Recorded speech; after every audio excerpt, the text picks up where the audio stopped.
Hello and welcome to this week's video. Now, autumn's a great time to get out there and do some fungi photography, and I think people new to photography are sometimes put off because they think they need special equipment, things like a macro lens. But today, to prove that actually you don't need a macro lens, I've come out with just my digital camera and its standard kit lens, which on this Sony is a 16-50 zoom lens, and I'm going to get one shot.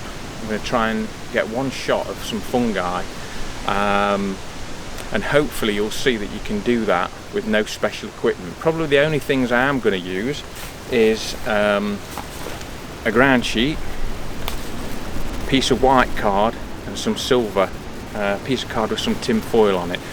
Mainly, you know, stuff that you've got lying around the house. I would also recommend that you use a tripod.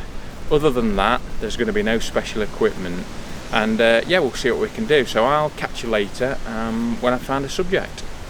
Right, I've basically come to this part of the woodland here because there's a lot of fallen trees, which that should mean that there's some fungi around that I can try and focus in on.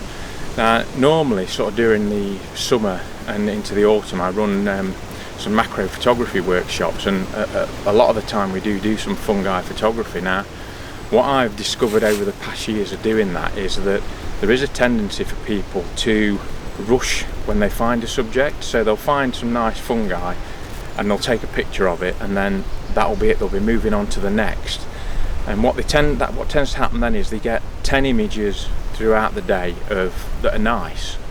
They're okay. They're properly focused, etc., etc. What I would prefer them to do is just spend all that time on one subject. So once you find a pleasing subject, don't just take one image and say that's it. You know, spend some time. How can you change it? How can you change the composition?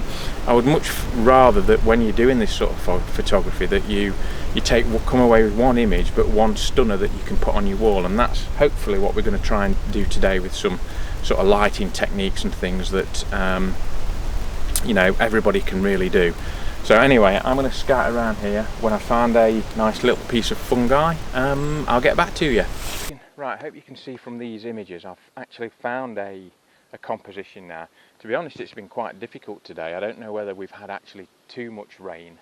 It's really wet and damp down here, and a lot of the stuff seems to have sort of disappeared and rotted underneath the leaf litter that's dropped on top of it. But there are some little bits of fungi on the tree stumps and whatever, and as you can see, this is one I've got here. It's absolutely tiny. It's probably just over 1 centimetre by 1 centimetre in size, and I'm as close as I can get with this lens.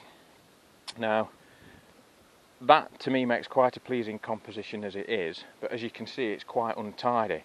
There's a little grass stem that's on the bottom right, and also the background, because when this lens is fully zoomed out at 50 millimeters, obviously it's not operating at, I think, 3.5 aperture.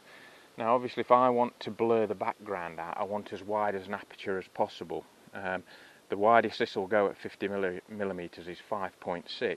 So as you can see, the stuff in the background is still quite obvious, but there are things that we can do about that. So what I'm going to do now is I'm going to show you the things that you can do to improve that shot. What I often find with my workshops is people will see that shot and they'll take it and they'll think, yeah, it's a nice shot.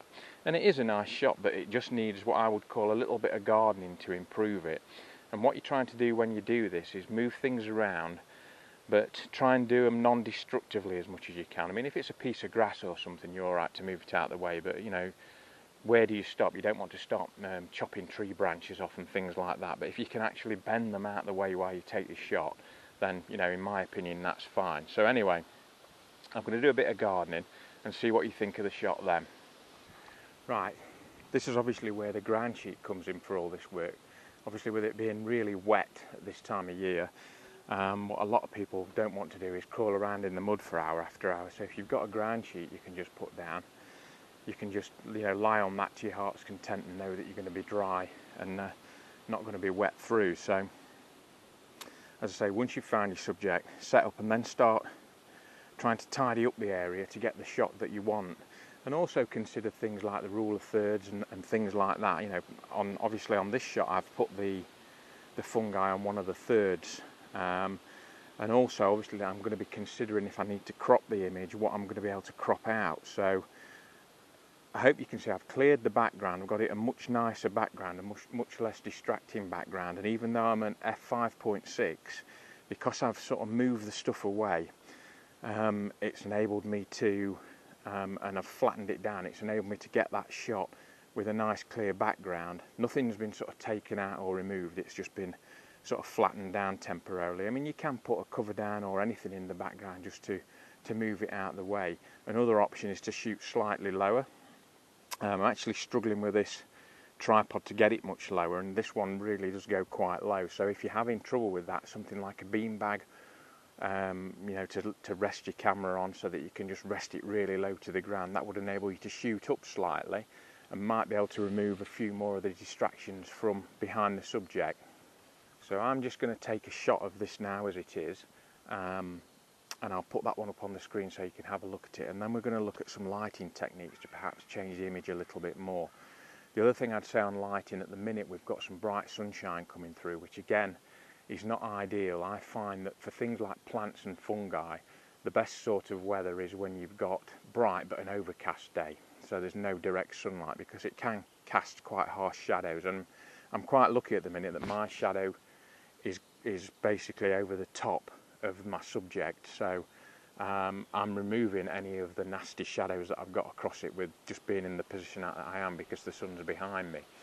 But yeah, if you can look for days where you've got no direct sunlight, you'll get a much better, a much more pleasing, and it tends to saturate the colours more, I find.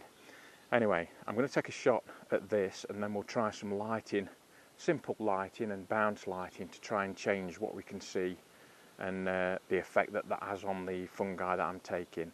You'll also note that there's 3 fungi in this image. Again, this is one of the so-called rules of photography, that to the eye, often things like 1, 3, 5, 7, odd numbers work much better in an image than even numbers, so 2, 4 or 6, etc.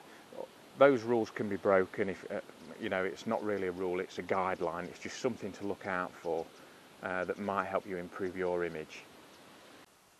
Yeah, so this is just an example of how I would set this up. As you can see, I've got the camera here, and just underneath the camera and out of shot is this little bit of card that's got silver foil on it. I mean, you can get reflectors for probably 15-20 quid that will do the same job, but this has cost me nothing. And then I've just got a head torch that I happen to have in my bag, and as you can see, as I move that around, it changes where the light is falling on that fungi. It's very delicate, and it's quite easy to, so that's why what I advise you to do is take a number of shots and try different things, different angles, and then just go with the one that works the best. Right, I just want you to see actually the way, when I say I spend some time with a subject and improvise, this is actually the image that I like the best, and this is how it was taken. And if you can see, I've got my head torch, and I've got one of the forest leaves that have turned yellow over the bright light, just to soften the light into a golden colour, and then I'm just pointing that up, and underneath there the fungi, and that is actually, I think, the shot I'm going to go with. It looks better on the back of the camera anyway. So as I say, just spend some time, try different things out, move things around, and see what you can come up with.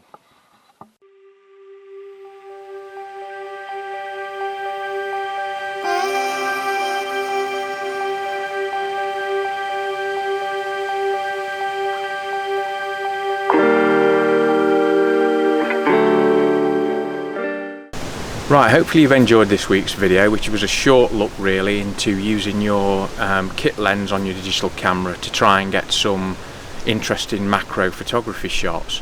It's been quite difficult today actually, even though the conditions in my opinion would suggest that there'd be a lot of fungi around. It was very difficult finding some, but I'm pleased actually that the ones that I found were quite small.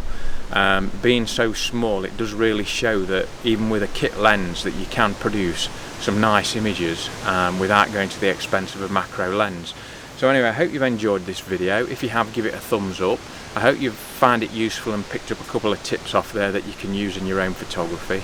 I'll see you next week for another video, and if you've not subscribed to the channel, then please think about subscribing, and if you do, I will see you next week. Cheers, bye.